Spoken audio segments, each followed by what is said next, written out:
quem está por trás desses ataques a ônibus, a delegacias, a policiais, a viaturas? A Secretaria já sabe quem está por trás desses ataques? Eu diria que o que ocorre hoje no Estado, na realidade, é uma reação da criminalidade às ações que a polícia e o governo do Estado, por conseguinte, vem desenvolvendo, pelo menos no ano passado e nesse primeiro semestre. Essas ações aí resultaram, de janeiro do ano passado até agora, em mais de 39 mil prisões de criminosos. Tivemos cerca de 13 mil apreensão de menores infratores. Tivemos a apreensão de mais de 9.500 armas que estavam na mão do crime organizado. Então, veja, com esse número considerável de mais de 39 mil prisões de criminosos, por óbvio, isso torna os nossos presídios já com superlotação.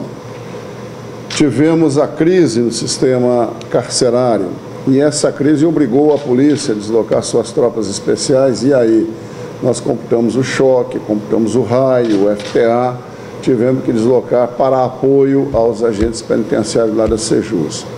Com isso, nós tivemos a semana passada uma operação em que foram apreendidos cerca de 500 celulares em um desses estabelecimentos prisionais.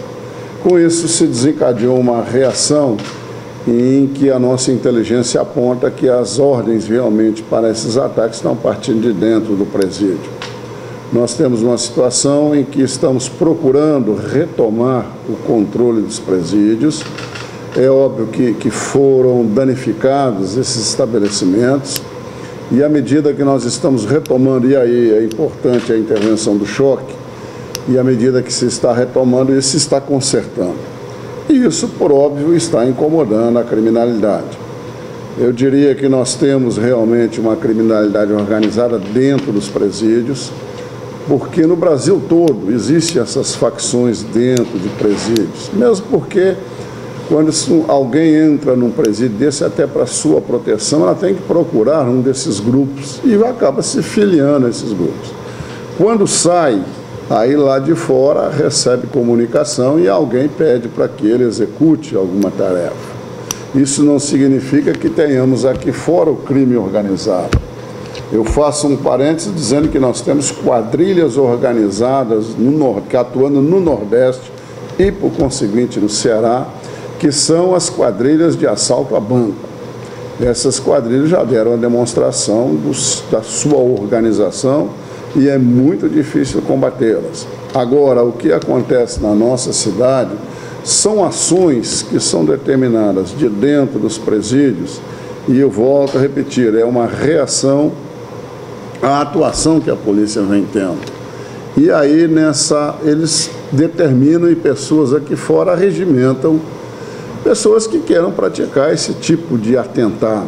E aí nós temos tiros em delegacias, tiros em viaturas, e o que é mais problemático, o que é mais preocupante nesse momento, estão realmente atacando policiais militares, principalmente, né? Nós já tivemos, em novembro do ano passado, todos recordam, tivemos uma crise seríssima de ataques a delegacias, a quartéis, uma onda de boataria que se estenderia esses ataques às escolas e a ônibus e etc. e tal. Tivemos, neste ano já, passamos por outras crises, desde aquele carro encontrado junto à Assembleia, tivemos ônibus queimados, mas essa crise se afigura como mais grave em razão de que agora nós temos como alvo policiais militares. Eu diria que a segurança pública, e aí o governo do Estado tem dado todo o apoio, nós não vamos recuar nessa luta contra a criminalidade.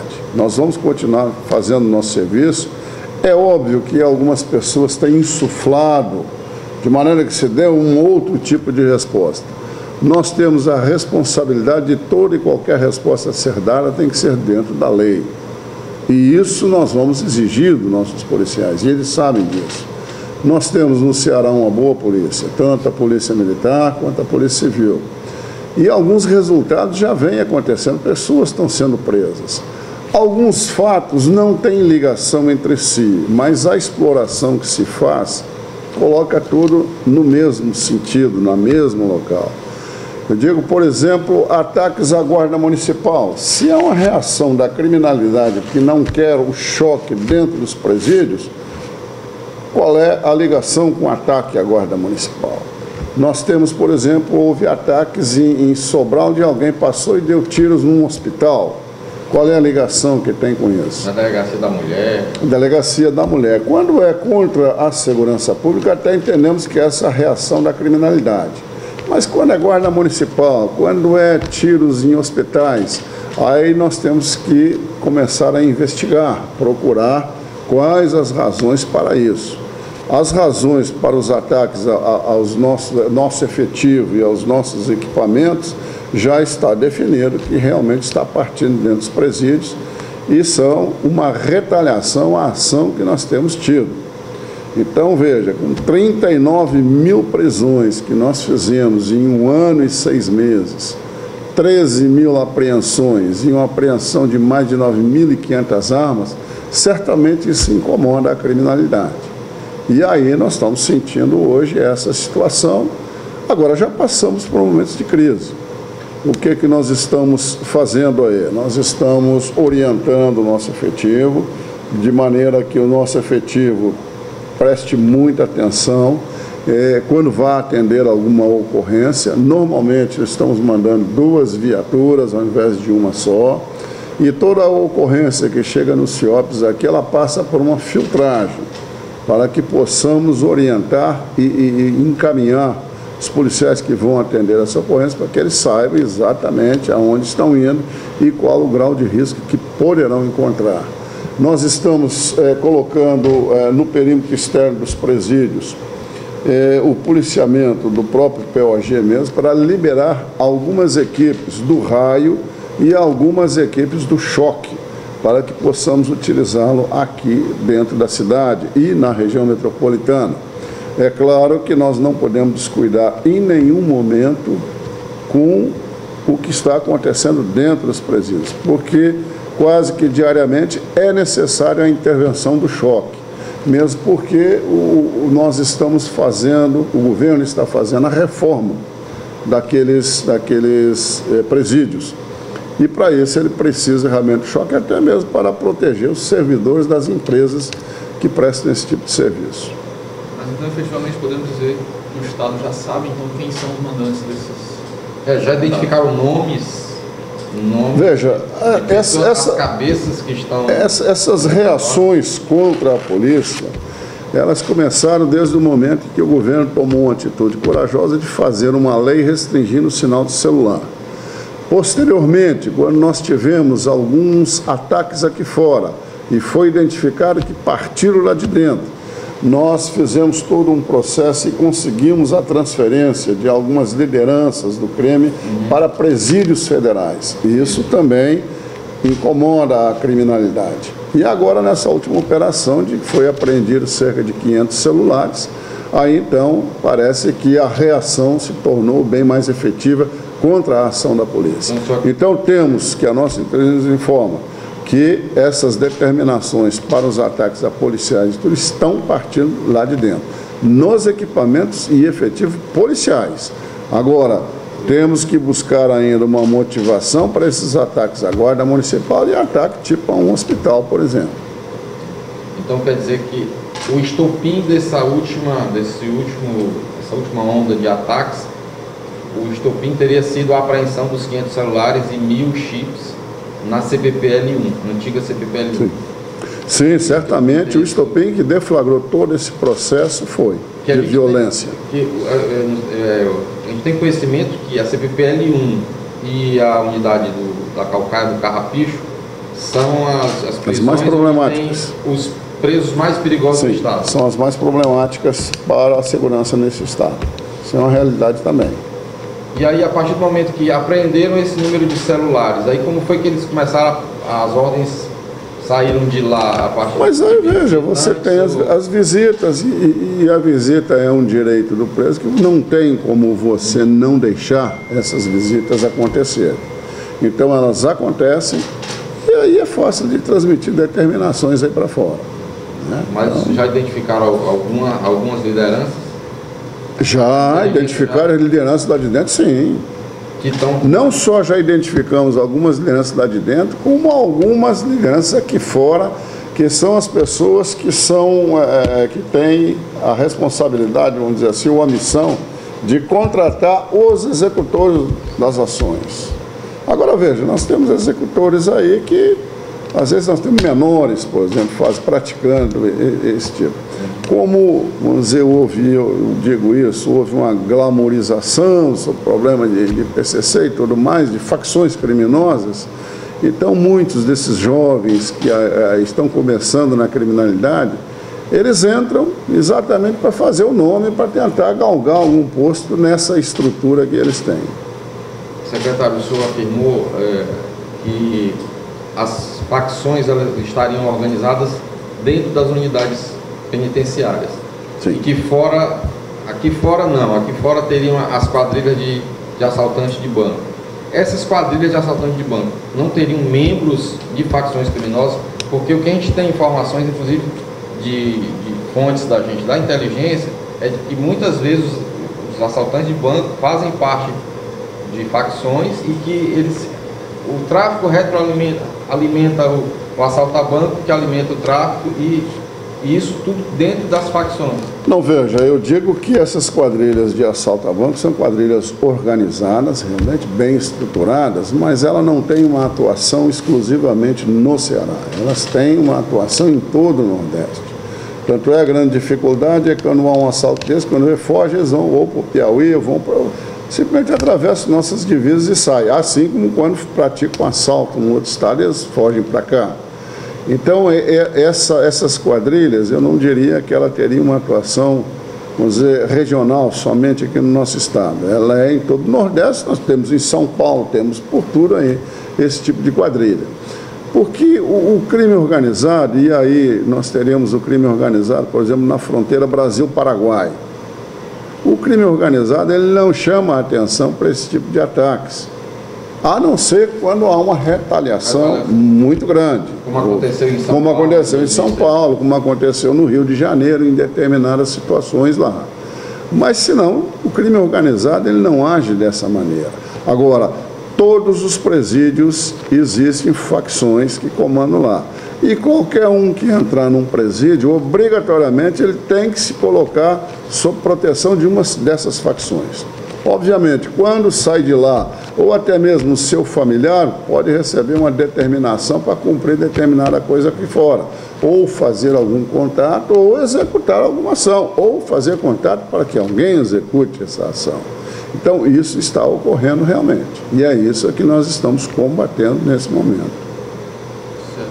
E nesse combate organizado, acho que a gente pode entrar nesse assunto, na questão da criação da delegacia, né?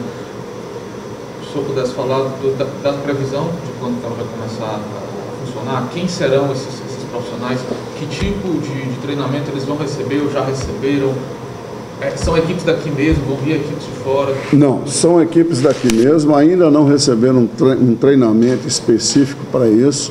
A ideia dessas pessoas é que sejam, já temos os nomes, ainda não definiram exatamente por quê. A criação da delegacia ainda precisamos de uma lei.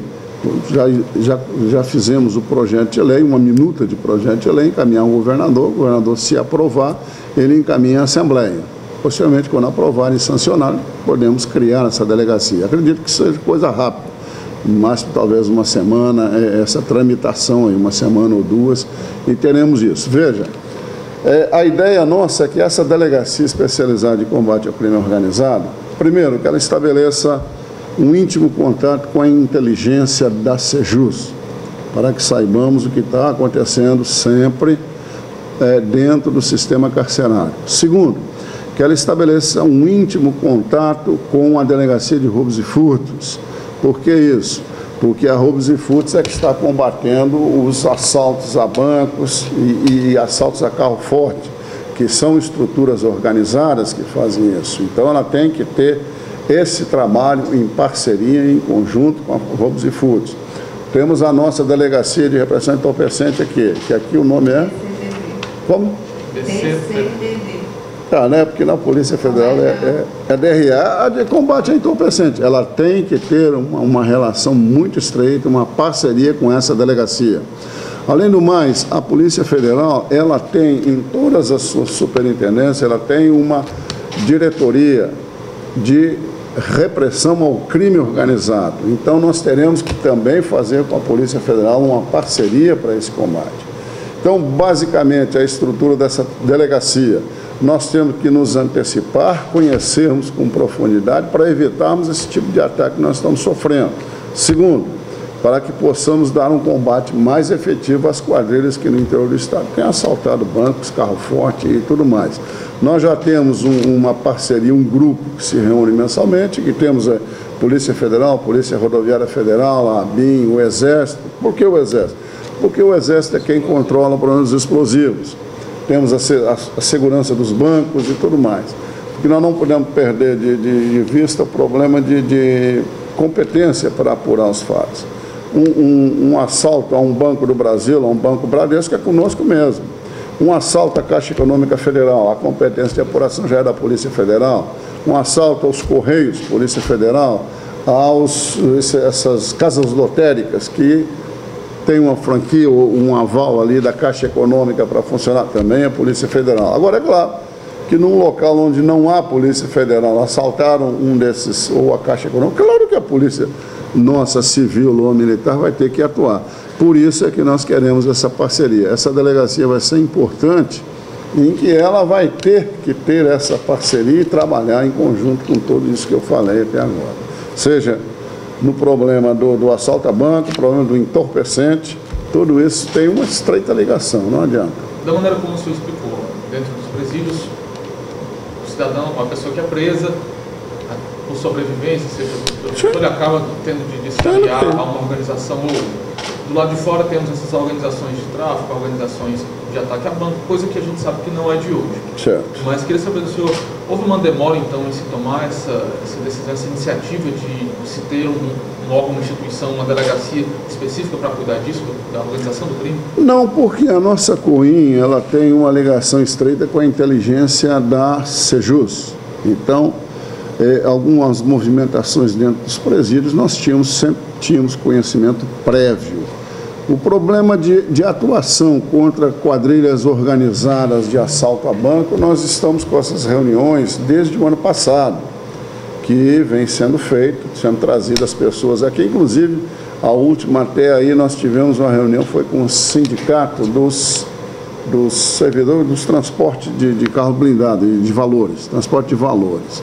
Então, tudo isso já está sendo trabalhado desde o ano passado. Agora, a delegacia em si, ela foi, vamos dizer assim, a ideia de vamos formalizar isso para que exatamente ela possa congregar essas informações dos presídios, informações da Delegacia de Roubos e Furtos, da Delegacia de Entorpecentes. É isso que nós queremos agora centralizar e, é claro, vamos ter que especializar o pessoal que vai trabalhar nessa delegacia, nessa delegacia. O senhor tem um número de pessoas que estão dentro e fora? Os nomes eu sei que o senhor não vai poder dar, né? De jeito nenhum. Mas o número, uma estimativa de número de pessoas que estão dentro e fora do presídio atuando, só se não for uma informação que vai prejudicar.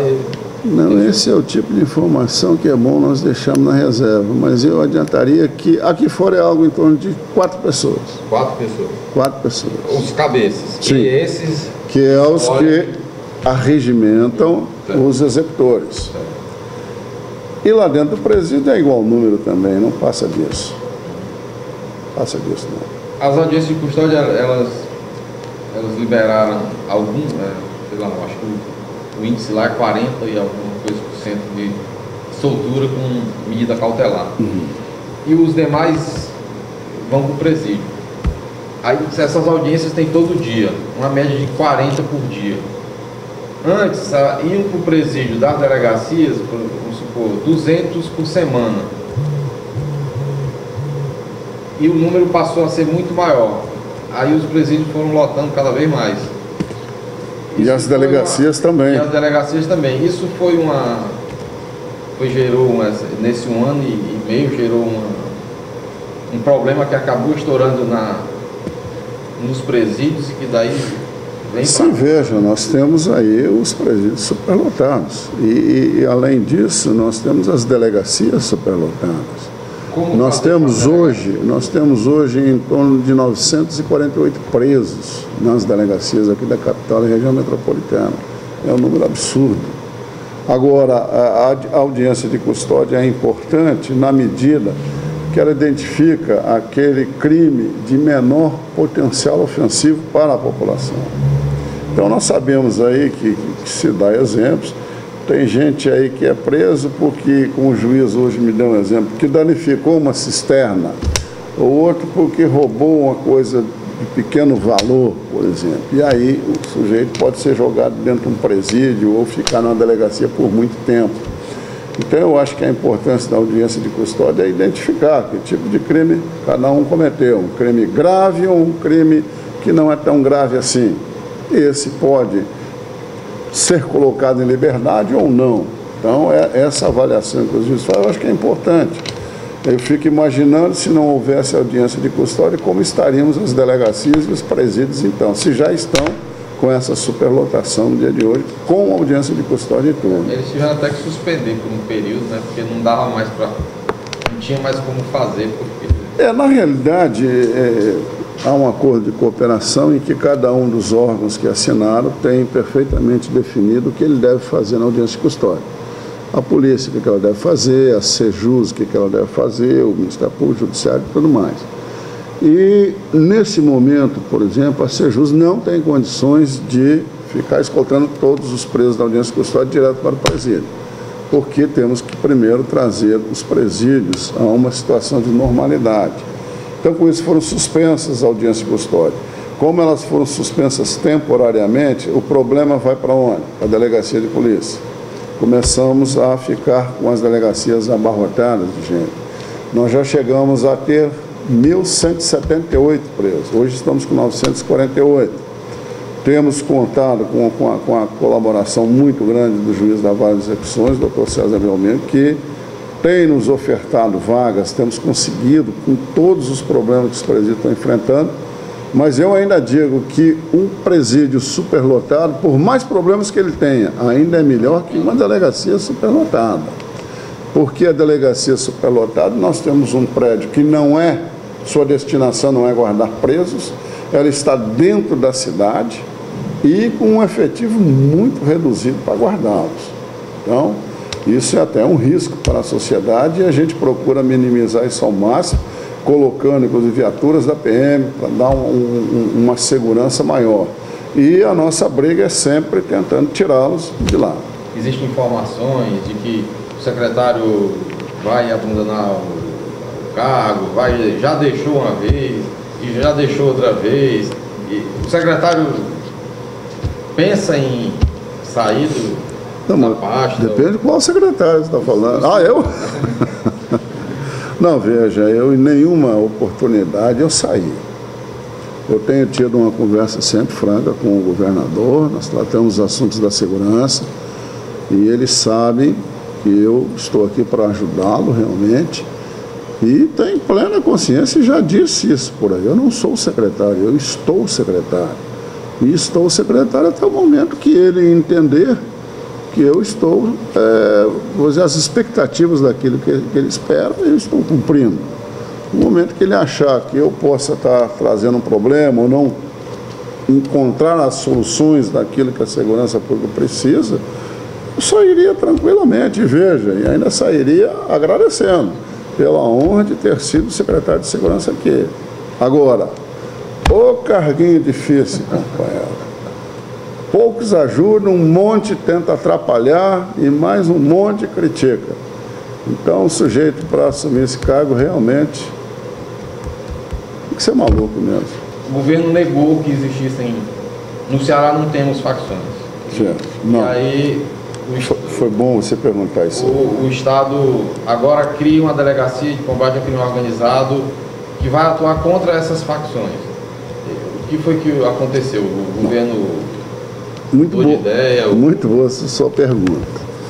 Veja, o que se afirmava, e acredito que eu é que fazia essa afirmação no governo, e o governador Eu acho que entendeu que seria isso também, e talvez por isso ele tenha falado, mas quem realmente fazia essa afirmação era eu. E ainda faço. Porque, veja, eu fui superintendente da Polícia Federal no Rio de Janeiro. E trabalhei durante 11 anos na fronteira Brasil-Paraguai, tanto no Mato Grosso quanto no Mato Grosso do Sul.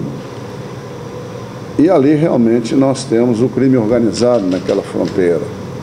No Rio de Janeiro, nós temos essas facções. Lá, claro que aqui se criou agora uma sopa de letrinhas, várias facções, né? Temos Guardiões do Estado, Família do Norte, Equipe Mente Criminosa e por aí afora. No Rio de Janeiro são bem definidas. É o Comando Vermelho, é o terceiro comando puro, a ADA, que é os amigos dos amigos, e também tem outro grupo criminoso lá, que são as milícias, são policiais, ex-policiais, bombeiros, etc. e tal, que também fazem isso. Por que lá é o crime organizado? Porque eles dominam determinada área, um morro daqueles, uma favela daquelas, e ali sim, se você é distribuidor de cerveja, só entra se pagar tanto. Aí você é da cervejaria A, você me paga, eu não deixo a cervejaria B vender aqui em cima, só você que vende. Ali eu faço, sei lá, os gatos de TV a cabo, e eu é que vendo, e eu é que recebo. E não tem empresa que vá lá tirar isso deles. Telefonia é a mesma coisa, luz é a mesma coisa. Então há ali realmente uma ausência do Estado. Eu estava no Rio de Janeiro quando o delegado, o Beltrame, que é o atual secretário de Segurança, ele trabalhava como chefe da missão suporte na Superintendência da Polícia Federal, onde eu fui seu superintendente. Veja, se criou uma ideia muito boa naquela ocasião, que era as UPPs, Unidade de Polícia e Pacificação, né? E ali se procurou o Estado retomar o controle daquelas regiões. Hoje me parece que a coisa está sendo revista, inclusive, esse procedimento. Mas então lá o governo teve que tomar ações enérgicas para retomar determinados espaços. Quando eu me refiro que não há o crime organizado aqui, é porque não há um bairro, por exemplo, que a polícia não possa entrar. Ah, mas tem bairro que o sujeito passa com arma. Ele passa com arma até o momento que chegar a polícia lá. A hora que a polícia chegar, eu duvido ele passar com essa arma à mostra. Então, eu me refiro que não há o crime organizado quando não há essas áreas liberadas só para a criminalidade. Isso não existe aqui realmente. Agora, essas facções organizadas dentro de presídio tem em todo o Brasil. Em todo o Brasil. E acredito que até em outros países por aí deva haver também facções organizadas. Essas facções, como nós temos muita gente sendo presa, se nós olharmos aqui anualmente 39 mil pessoas foram presas, vamos raciocinar que pelo menos 20 mil dessas entraram no presídio por um determinado período, tiveram contato com essas facções e vêm lá de fora e, obviamente, vão prestar serviço a eles aqui fora, seja regimentando ou seja executando algumas tarefas aqui fora. Aí se pode dizer que lá de dentro eles determinaram o crime aqui. Sim, quando eu digo não há crime organizado, não há no estilo do Rio de Janeiro, que a polícia não possa entrar. Não há no estilo, por exemplo, que existia, ou ainda não sei como é que está agora, porque eu não estou lá, mas na fronteira com o Paraguai. Todos aqui devem lembrar de grandes operações que houve. Eu fui superintendente da Polícia Federal em Cuiabá, quando nós tivemos a Operação Arca de Noé. Que era a Operação Arca de Noé? Foi contra uma pessoa que era o chefe do crime organizado, que era o comendador Arcanjo. O comendador Arcanjo era uma pessoa que dominava não só vários deputados, ele dominava praticamente toda a máquina do governo, inclusive do judiciário, ele dominava. Então ali tinha organizado.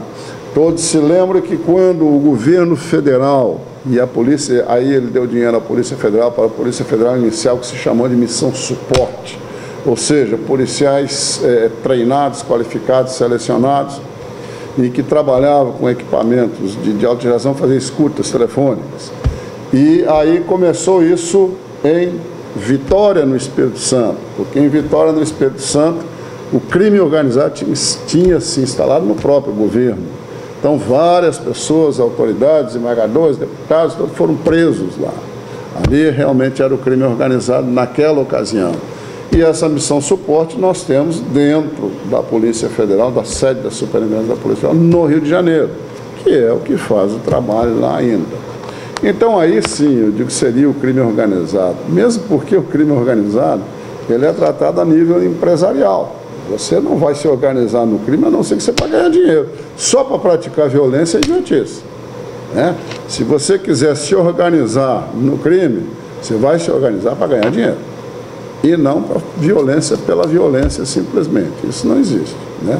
Pegar meia dúzia de malucos e sair dando tiro para tudo quanto é lado por aí. Isso não é o crime organizado. Agora, trabalham para essas facções que são organizadas. Aí eu digo, quadrilhas organizadas, nós temos essas de assaltos a banco. Essas são organizadas, diferentes. O senhor não aponta que eles estejam ligados a essas facções? Não. Por exemplo, os quadros... Mas é possível que tenha alguém que saiu num presídio, mas eles não trabalham nesse sentido. O problema dos caras é roubar banco e ganhar dinheiro. É isso que eles fazem. Você não vê uma quadrilha dessa, a quadrilha que assalta banco, está dando tiro em delegacia por aí. Você não vai ver nunca sim, isso. Não, eles não vão fazer isso. Mas que esses assaltantes de banco, eles façam parte do PCC, por exemplo. É bem possível que tenha. É bem possível. Porque nós temos, veja, essas quadrilhas de assalto a banco, eles trabalham em todo o Nordeste. E veja, nós tivemos aí recentemente uma dessas quadrilhas que tinha uns baianos no meio. Quer dizer, daí você ter gente de São Paulo infiltrada nisso, não é difícil. Assim como lá naquela fronteira lá no Paraguai tem. Secretário, o que o senhor poderia dizer para as pessoas, para a população que tá com medo de pegar um ônibus e dos bandidos mandarem descer, tocar fogo no ônibus e elas serem feridas na hora que a polícia chegar no tiroteio, ou então como as pessoas, os civis que foram baleados no mesmo dia que aqueles dois policiais foram baleados, né? Que as pessoas, o que é que elas esperam da Secretaria de Segurança? O que é que a Secretaria de Segurança pode dizer para essas pessoas? Bom, o que eu poderia dizer é que nós estamos trabalhando tanto a área de inteligência, estamos orientando os nossos policiais, e eu tenho plena convicção que em breves dias nós ultrapassaremos essa fase. Já ultrapassamos fases anteriores também. Talvez essa seja a mais difícil que nós enfrentamos, mas vamos ultrapassar. E eu tenho certeza que essas pessoas já estão identificadas, nós vamos prender essas pessoas. Claro que isso não significa que lá na frente não aconteça de novo, pode acontecer. Mas que nós estamos tomando todos os cuidados e estamos fazendo uma investigação de maneira que se possa prender essas pessoas realmente. O problema é colocá-los aonde, né? Colocá-los aonde, mas...